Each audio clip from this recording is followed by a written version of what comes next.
ปลายมักนี้อันถูกลีแล้วเฮ็ดในเมืองห่มตุนมาในมีอยู่10ลองพอค้าเมื่อสู่พี่น้องเอ้ยก็เฮาเขาทั้งหมดทั้งสิ้นมื้อไหนก็เขาตีวันเอาพี่น้องเอ้ยก็เขามาฮู้จักหน้าการปลายมักมี10อันถูกลีแล้วเฮ็ดในเมืองห่มตุนมานั้นมีสั่งหลายๆไหนเข้ามาถึงด้วยซ้ำกันค่ะข้อหมาย1ร้านข้าวผักอันว่าไหนก็ข้าวตั้งกอหลีอยู่เฮือนกอหลีสังว่าไล่กินตั้งกินหลีตั้งกินหวานตีร้านก่อนสั่งปิ้งป้อหันเจอไหนมีดังนั้นย่อก็เป็นอันก้นเฮาสิได้กินปันอยู่กวนวันนั้นย่อข้อหมาย2โคนุงตั้งไว้อันว่าไหนเพราะเฮาหันเปิ้นนึงซื้อโคหางดีหางเล้าเฮาก็เข้านุ่งเข้าใส่ซึ่งหนังเปิ้นย่อกับมือเหลียวแค่นหนาซื้อโคหางดีคิดซ้ำคิดกลับมันก็ออกมาตั้งนั้นย้อนนั้นก้นซื้อมันขึ้นนำเอกก้นอันโหลดซะโหลดที่มันก็มีอยู่กวนวันนั้นย่อข้อหมาย3การกล้าขายรถกะดองอันเขาซื้อรถกะคิดกับเสขี่ปันเบ้งจ้าในเปิ้นในเป็นสภาวะสันตาขังเปิดของคนเฮากูก็ย่อกาในกับปันตัวเดียวในเป็นโหลดซะมันอำว่าก้นเฒ่าหือก้นหนุ่มบุกวันหือก้นหลวงอำดัดไรมันกาในเข้าการกวนแลฉะนั้นเฮ็ดการค้าขายรถกาแลปิดร้านค้าขายเครื่องของรถกาในเป็นนำซุมไหนเป็นมีน้ำต้นพอลีมันอยู่ย่อข้อหมาย4ร้านขายพงอำน้ำร้านขายมือถือเพราะว่าเครื่องพงมันสั่นแต้มก็เพราะเขาเรียกกำเดียวย่อ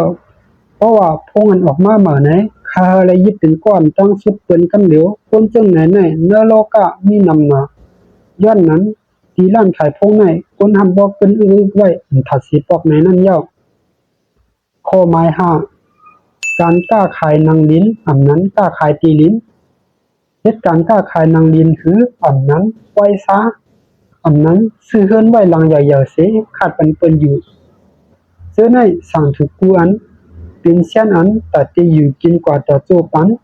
คนหนุ่มเฮากูก็คัดเจอเคยมีเฮือนส่วนตัวอ่อนเสอยู่กัดเย็นๆย่อกบนั้นเฮ็ดการค้าขายนางดินได้ก็เลยว่าเป็นหน้าการอันดีเฮ็ดอยู่อันนึงย่อ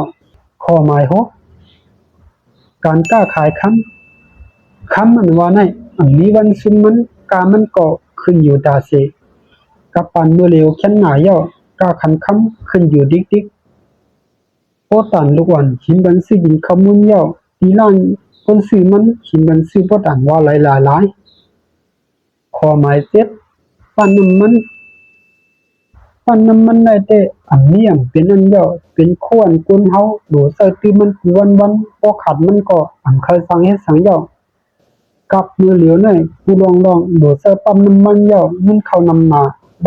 ด้เข้ากูวันย้อนนั้นการได้ก็เป็นการอันดีเฮ็ดอยู่อันนึงในย่อข้อหมาย8ร้านมีรถมีกะบ่มีคนก็โหลมีทางไผโหลมีห้องยาหนังนั้นหนังก่อนบ่มีรถกะก็โหลมีตีนี้มันย่ออันไหนตึกกันมากอบนั้นการมีรถล้างรถเป็นการอันเฮาลีเฮ็ดมีผีอยู่อันนึงย่อการมีรถเมกะหรือนั่นล้างกาสุกกาล้างรถสุกรถขายเครื่องคู่ของกาขายเครื่องคู่ของรถสิไหนก็เข้าไปย่อมันเป็นการเร่งต้องเฮาได้เต็มทนอันนึงข้อหมาย9การประหยัดอันนั้นการก่อสร้างได้มันตื้อลำลองเต้ๆห้องว่าไผก่อสร้างนะย่อย้อนนั้นแหละเด้อโรงเรียนก็บ่เลยสวัยป้าไผอินจิเนียร์ในอยู่ตาเตปกตั้งเมืองนึงลูกแน่อินจิเนียร์เนี่ยลำลองเต้ๆเมืองสิงคโปร์เขาขึ้นอย่าขึ้นกลับเนี่ยก็เป็นย้อนไปไผอินจิเนียร์เขาคือเข้มขึ้นกลับนี้นั่นย่อจังว่าการก่อสร้างได้เฮาอย่าเปรียบทางเด็กมันเป็นการอันหยับเย็นนับต่อเฮ็ดไรลองหน้าการก่อสร้างเขเขาในคิดกับคิดช่างคิดจำกันผาเจ๊ย้อนนั้นการก่อสร้างได้ก็เป็นการอันเฮาดีเฮ็ดอยู่อันนึง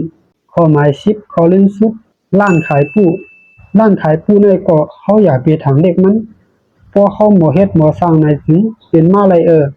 มันหนังสัตเทหลวงอู่อ่างและเมืองมานั่นมันสิเฮ็ดกันขายผู้กล้วยมือเหลียวก็เป็นสัตเทหลวงย่อย้อนว่าผู้ได้ก็เป็นอันคนเฮาโหลมันซ้ำว่าอำใส่ตั้งหมดก็โหปาก50น้อยกินกันอยู่ย่อมึงเบ็ดเตียมไรสิตามึงเฮาเตก็คนกินมันนำอยู่ก็นั้นหมาย10น้อยคาเสว่า การผุยร้านขายผู้ในเป็นตั้งการอันหนึ่งอยู่ในปิ่นวงเดินบาเซียวทั้งเจอว่าเขาอ่านทายความอ่านข้อความมันผิดกว่านี้ก็ยอมน้อมถึงเหยื่อนำอยู่ค่ะหมายถึงดังเซ็งค่ะ